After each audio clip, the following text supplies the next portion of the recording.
welcome back to Right on Four Corners. I'm your host, DelSheree Gladden.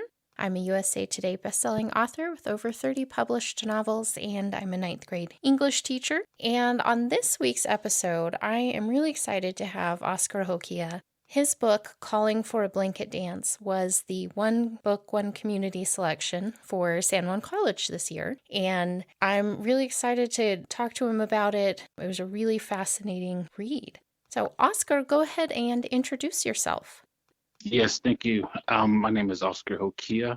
I am a citizen of Cherokee Nation and the Kiowa Tribe of Oklahoma through my mother's side, and then my father was immigrated from Aldama, Chihuahua, Mexico to Oklahoma. And I'm excited to talk about my debut novel, Calling for a Blanket Dance. And the novel itself follows a main character by the name of Ever Gimasaddle. And we start out with Ever as an infant, and we watch him grow throughout the novel until he's in his early 30s.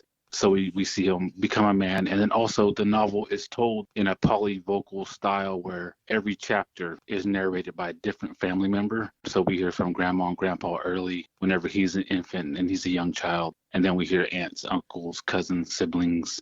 And then in the last chapter is when Ever Gimasaddle speaks for himself. But yeah, no, I'm super excited to do this and to be able to talk about the debut. Well, I want to ask you first a little bit about your writing and publishing journey. You've had an interesting road and you've won some awards and had some really neat experiences along the way. So tell us a little bit about that. It was a kind of a long journey for this debut in that the oldest chapters in the book were written back in 2007, 2008, published in 2010 and 2011 as independent short stories in literary journals. So Quentin Quitone's chapter was a standalone short story titled Our Day, and it was published in American Short Fiction 2010. And then Hayes Shade's chapter was a short story titled Time Like Masks, and it was published in South Dakota Review in 2011. And so I started thinking about this character and the individuals who revolved around him quite a while back whenever I was at the Institute of American Indian Arts in Santa Fe, New Mexico. I started in 2006, graduated in 2009, and then went on to get my master's degree at the University of Oklahoma from 2010 to 2012. So that's kind of the time period when it very first started, when I was starting to think about these characters and just different pieces started to come together. But over the years, I wrote pieces of it then, but also wrote pieces of it in after 2000, I would say 2016 to 2018. I wrote more pieces to it, more characters came in. And then also after I landed my agent in 2018, like 2019, 2020, we started to add more characters as well. So it's kind of been this long process where I've kind of looked at it, stepped away from it, looked at it, stepped away from it. But I think that it created a opportunity for me to capture these unique voices because there were such large time gaps between. Sometimes some chapters had years and years between them. So that's an interesting part that's happened so long ago. But so it was like a 14-year journey from the very oldest chapter to the book actually landing on the shelf. So it was a 14-year process. And so once the book landed, it was just like a surreal, super surreal experience. So I bet.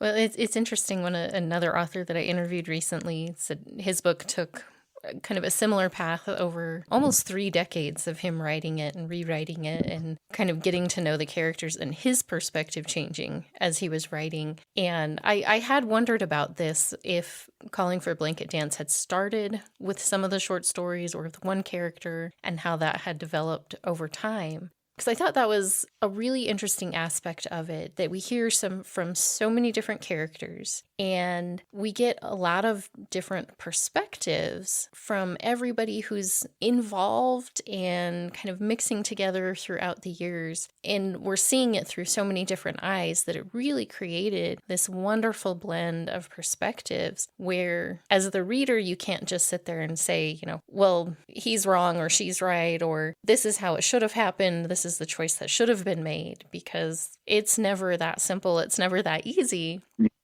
And that really came across so well in this story.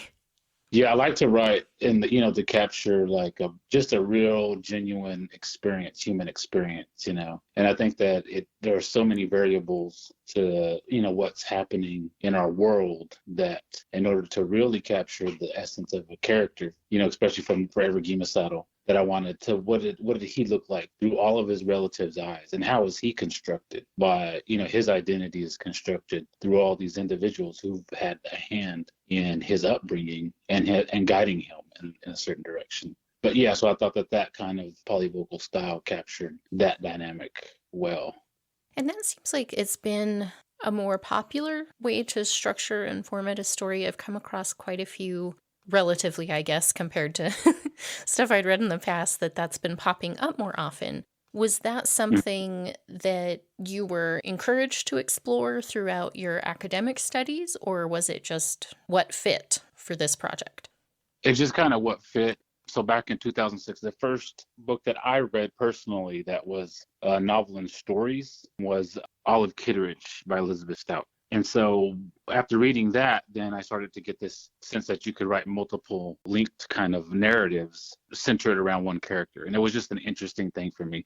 I mean, later on, I read, other novels like Love Medicine by Louis Erdrich. But, back in 2006, 2007, I was just kind of first stepping into literary fiction. I had wanted, originally was going to be a genre writer. I was going to write a horror fiction. And then so when I got into I started to read more literary authors. It opened up my world, and then I saw the social justice aspect to it, and I kind of just took off from there. So that's kind of what first taste of that kind of that type of storytelling that I had gotten was, around that time period. But no one really said, hey, why don't you try to do it like this? Really, whenever, you're first developing, trying to capture voice and style, description, whatever you're doing at that early stage, you are using short stories to do it. So I figured that, well, if I wrote short stories, but then I made them link together, then later I would be able to put something together that was more of a novel type format. And I would call my debut a novel rather than a novel in stories, because the polyvocal style, because every character is a relative, that it creates. That is the character snapshot, right? That's what literary fiction, like character-driven fiction. In order to really, get the essence of whoever human Settle is, you have to look through the lens of all these characters. And that's the point of the novel. So I would call it more of a novel in the sense of it being to look at it through that lens as opposed to something that have separate pieces to them. I think you get more out of it. Did I answer your question, or did I go off? No, yeah, that answered my question. Thank you. Yeah, sometimes we do that. I know we have so much in our heads as writers. I think that sometimes Mm-hmm. organizing it and getting it all together, I have that same problem. I tend to go off on tangents as the interviewer, and then I have to rein myself back in. So. But I did want to ask you about a lot of the themes that you cover in the book. And I'm glad that you mentioned that you've read Louis Erdrich. That was one of my first introductions when I was taking Native American literature at UNM. That was one of the books that was selected. And it's one I think anybody who reads that is just profoundly impacted by it, because it's not what you're expecting, I think, in a lot of ways. Yeah. It catches you off guard. She had a similar situation where she was, where it was pitched as a novel, and then people tried to tell her it was more of like stories, So I think whenever you do the polyvocal style, for me, it just captures more of a communal kind of aspect to it. And with mine too, I was also trying to go for a structure that was based off of the blanket dance ritual in our culture because of those multiple things. But I think Louis Erdrich had run into a similar kind of thing. It's interesting, the labels that we need to put on things in publishing. And on a logical level, I get it, because you send it to a bookstore and they say, where do we put this on the shelf? And they need an answer for that. But that's so often not an easy answer to give, especially when we're moving out of straight genre fiction into something that takes a wider view of the themes and the ideas that are covered in it. That gets to be a much more complicated topic. And I think with yours, you capture so much in it that, it's one it's a little hard to say it's exactly this or exactly that. Because it is a story about family, but it's also this chronicle of cultural change and the social injustices that are faced by so many of the characters. So you really bring a lot into this. And so I wanted to ask you about the themes that you included and how they develop. Was it kind of each story or an overall theme that you're putting together in smaller pieces? And with this being, like you said, over 14 years, there's probably more than one answer to that. So I guess we never really reached like a cohesive narrative for me, it was when I picked it back up in 2016 and started to write on it again. When I first started writing, I wrote Quentin Quitone and Hay Shades chapter, like I mentioned, 2008. Then I hit a block in 2010. I couldn't write creative fiction. I went on for my master's degree as the MA in English with a concentration in native fiction, and it was critical writing. It wasn't creative writing. So I could do that. I could write essays. But when it came to the creative stuff, I was just having this block. So I didn't pick it back up again until 2012, after I graduated. And I wrote some pieces at that point. And at that point, it was basically a series of short stories that compared a mother and a son. I didn't feel like I had something really cohesive, but that was the link, just to show there's some similarities. And then I put it down again. And then when I picked it back up in 2016, then I started to take stuff out and put new stuff in. And then I could see this arc.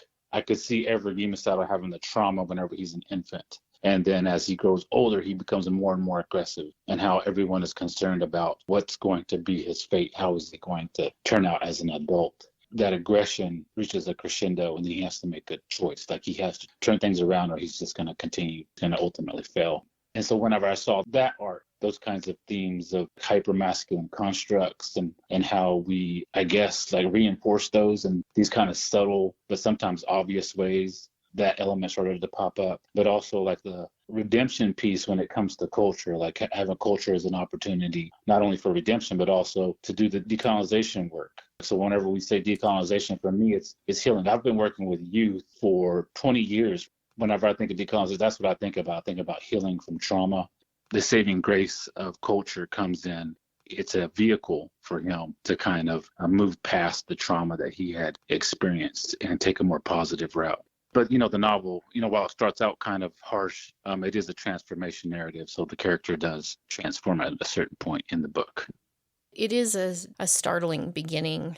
Mm-hmm. It's definitely scenes that stick with you as the reader. And I thought it was so interesting that you brought in some cultural beliefs right off the bat they talk about, as an infant, he experiences this trauma, and the cultural beliefs about trying to remediate that trauma so it doesn't have lasting effects. And you balanced that so wonderfully with the continued experiences that he has throughout his life and where those intersect. And it really blends together how much our physical, intellectual, emotional, cultural experiences, that it's hard to separate out what one does and what the other does, because they all come together in the experience of life and push us and lead us in different directions. So I wanted to ask about that blending of so many different factors. You see it through the different family members' eyes, but you also, I think, see it in a way, at least for me as the reader, in a way that caused me as I was reading to think about some of my own experiences and how they've impacted me and affected me throughout my life, and where those kind of little detours or nudges happen along the way. So yeah, how did you, I guess, develop that over the course of the individual chapters and to show how complex of a network that really is? Yeah, no, I think that, similarly in the way that as a reader it made you reflect on your personal life. I think that as I'm writing, I'm doing reflection on my life as well. And so when I sit down to write, I want to find these kind of cathartic moments. Like I have my own personal trauma that I'm trying to move past, and I use writing as that vehicle. So a lot of times whenever the main character is dealing with, some type of aggressive situation where he's kind of exemplifying this redirected, energy, like he had this traumatic situation, now he's acting more aggressive when he's 15 or 18 or whatever it might be. I can empathize with him in those situations where, I felt like I had that same kind of energy growing up. I was aggressive myself. And it wasn't until I started to work with youth, where I was basically a mentor for younger people in some situations where I might only have been one step ahead of the youth I was serving when I was early on in my career. But just to be put into that position just kind of alters your own personal perspective. And I think through that, I was able to heal and move past those moments. But I think that because I do draw from those kind of personal emotional experiences, that I think it manifests in that way, and it kind of naturally, organically pops up. And so I start to, on my own reflection, start to look back at my own grandfather and those, how did my grandfather may have struggled with something similar, or how may have an aunt or a grandmother, or someone had may have seen that inside of me and tried, what were the moments where they tried to steer me in another direction. When did they step into, when did my uncles step in to kind of get me under control, because my mom was a single mom, and it was just not just me that was acting up, but my younger sister as well. And so with me, she sent me to live with my family on my Kiowa side. And so I had uncles, but I had older cousins as well, who were able to step in and kind of get me back in line. So I think it's because of those kinds of same moments, there's similar moments of reflection that I was able to just kind of organically construct that to move in that direction.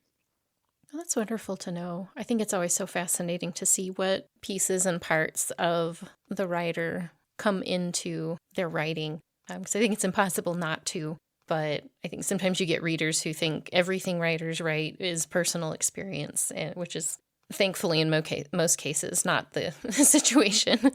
But there are. It's such a personal experience to write, to create, to put emotions and feelings and thoughts into a form that other people can take part in. That I don't think there's a way to put a barrier between the writer and the work. But it's interesting how that's a little bit different for everybody as they work on a specific project. Yeah, I agree with that. Well, and another thing that I wanted to ask you about, over the last while, speaking with several Native American authors, I've heard comments of some of the challenges that they faced as far as sharing certain cultural aspects or beliefs or ceremonies, and the challenge of knowing what to share, what not to, how that's going to be received, and just the difficulty when some of these writers then face criticism for writing or sharing or portraying in a way that maybe someone else does not approve of. Did you face some of those challenges? And if so, how did you handle that and work through it? Yeah, I haven't faced any challenges as far as like I share too much culturally. Like I live in Tahlequah, which is, where Cherokee Nation is, headquarters is at, and I actually work for Cherokee Nation. And, so my entire life has been around Native people in Native communities. I grew up on the res and currently live there now. So I think that when I'm writing, like I have some of those similar concerns, like I have those same kind of perspectives where, I don't want to say too much. And there's a way to say things without saying them. And so that's what I discovered as a writer, that I could allude to certain rituals happening without giving away specifics on exactly what a prayer is, or exactly where certain grounds might be, where only certain people are supposed to know these locations. And so I can say, oh, this character went to this area. People in Cherokee community would know what I mean, but people from outside of the community wouldn't know exactly what I was meaning. So I can do things like that. It's just like a reflection thing. So when you get to that point where you know that this character would partake in this particular cultural aspect, just to reflect on how can I say this without saying it? And then you start to just you devise ways to do it. There's certain aspects of every Native community, culturally speaking, that you can share, that is open to the public. And so those elements you can talk about. So I would just lean on those. Where the novel is titled Calling for a Blanket Dance, that term, calling for a blanket dance, is actually one that we use at powwows. These powwows where we use this kind of phrase is open to the public. Anybody can come to a powwow. There might be other ceremonies that are more private that we wouldn't want to give away too many details without permission. But in the kind of open powwow community, it's pretty common knowledge that, you calling for a blanket dance is, here in Oklahoma, at least I know for sure anyway, that it's every powwow has multiple blanket dances. It's just a very common thing to be done. And so you don't really worry about those things. But then there's some of the other more ritual things that I might mention something, mention a term, mention some reference to a certain medicine, something like that, but I wouldn't go into detail about it. So I wouldn't mention anything that's not already like in a historical book. Yeah, that You know, makes sense. And that's great advice. It's something with my students. I have a lot of Native American students, and I try to get them to write either creatively or just kind of personal responses, and at times kind of encounter that resistance to share. I'm not of their culture, which I think is another barrier, but also just, that's sometimes hard to share personal things to begin with. But then when you have that concern over, is this something I'm okay to talk about with others? That's something, me personally, as a teacher, I didn't really know how to approach. yeah. And then I also do it, like when it comes to Kiowa and Cherokee communities, because those are the communities I'm connected to here in Oklahoma, that I feel more, I know better. I know what to say and what not to say. But I also lived in New Mexico for 10 years. And I have two kids that are half Pueblo from Hokeah. And I've been in the Kiva. I've been in ceremonies in people's homes that are private, that are not allowed, people from the outside aren't allowed to see these rituals play out. But I would never write about it because that's not my community and it's not my place to even discern. Like I wouldn't be able to discern like what's the appropriate way to allude to it. But when it comes to Kiowa and Cherokee, I know what's the appropriate way to allude to something without saying it. I watch myself and I'm careful in that way. Well, thank you for that. And hopefully that kind of helps others who maybe are trying to find that balance in their creative projects of what to share and what to keep sacred or private. So I appreciate Mhm. you sharing that. Yeah. One of the other things I wanted to ask you about is also kind of related to finding a good balance with every culture, especially I think when there's a lot of trauma in the history, Mhm. finding the balance between showing the difficult or challenging or negative sides of that experience with the positive and the progress and the changes, I think can be really difficult. And you show both. You show the things that are really hard, and you show the aspects of the communities and the lives and the cultures that are supportive and helpful and wonderful. How did you work at striking that balance so it wasn't tipping too far one way or the other? Yeah, I think that you have to, as not only an artist, but also as a member of the community, you are going to want to talk about the hard things because the hope is that it affects the community in a positive way. So you don't want to I'm not going to talk about these injustices that's happening in my Cherokee community or my Kiowa community because I'm worried about whatever kind of backlash it might come. Because what it does, it doesn't allow us an opportunity to reflect, and it doesn't allow the community to change. It doesn't allow the community to fix it.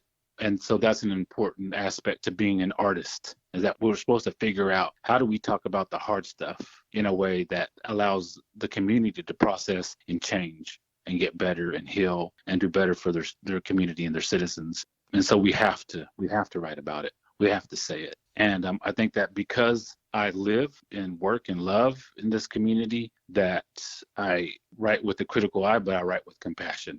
My kids are growing up here, and my grandkids are going to be here. I come from that perspective, so I wouldn't be able to write in just the super critical only way.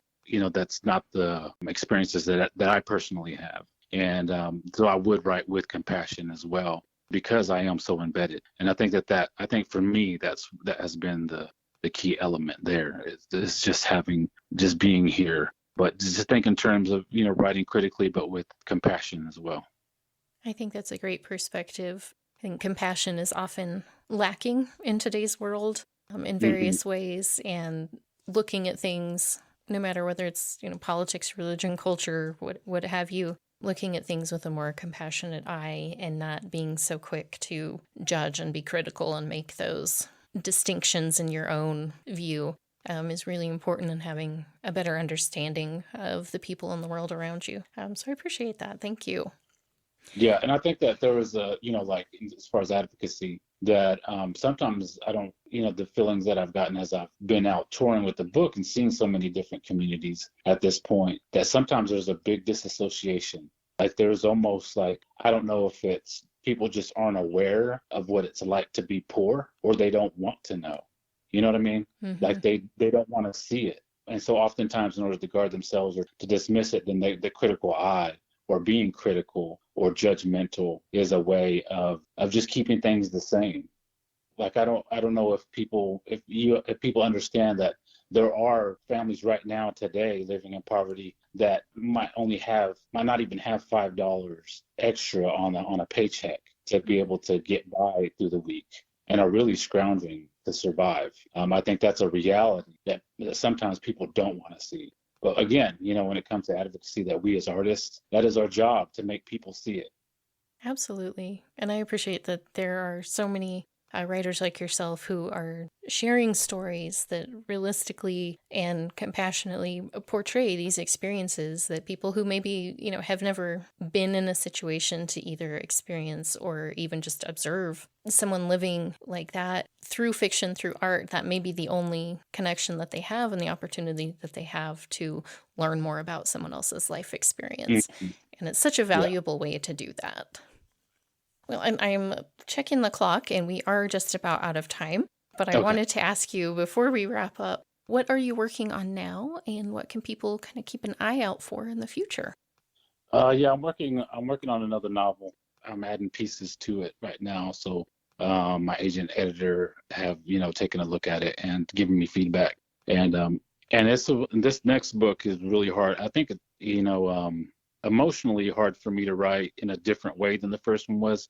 Like the first one had some, very emotional aspects, but definitely does as well. But this next book just, like there are moments where I just get really angry, and sometimes I have to step away. And then I'll come back again and write some more, and I get angry again, and then I have to step away again. So I'm running into, some of that because I think that's going to transfer onto the page, and I think it's going to be, allow for readers to connect with the storyline itself. But I think that I am working on that, so that's the book that I'm working on now. It's tentatively titled "Why Sunday Stole the Sun," but that could change, as we get, deeper into the revision process. So I don't know when that will be done. I like to say next year, but it's hard to say exactly when. But I'm definitely revising on it, tweaking it, and getting it to a point where I feel like it's going to be good for readers. Oh, wonderful. Well, I wish you luck with that. It sounds like a challenging project, but I'm sure it will Mhm. be just as captivating as Calling for a Blanket Dance was. Well, I want to remind our readers before we wrap up that the book is called Calling for a Blanket Dance by Oscar Hokeah. And Oscar, where can people find you online and check out the book? Yeah, I'm gonna have my website, just my first and last name.com. But I have all most of the social media stuff. I'm not on it as much as I usually used to be. I've just been really busy in my personal life, and also with working on this, the next book, revising that. But my personal life got super busy in the last few months. Hmm. But X and Threads are the two that I'm most active on. Well, awesome. Well, like I said, thank you so much for taking the time to talk with me today. I just loved the book. I hope people take a minute to go check it out and join the conversation, the various events and discussions that the college has been having. I think it was a wonderful choice on their part, and I'm so glad it helped introduce me to your writing. And I'd love to have you back in the future. Yeah, well, thank you. I'm very grateful to be able to talk with you today, and very grateful that you read the debut and the community is engaging with it like they are.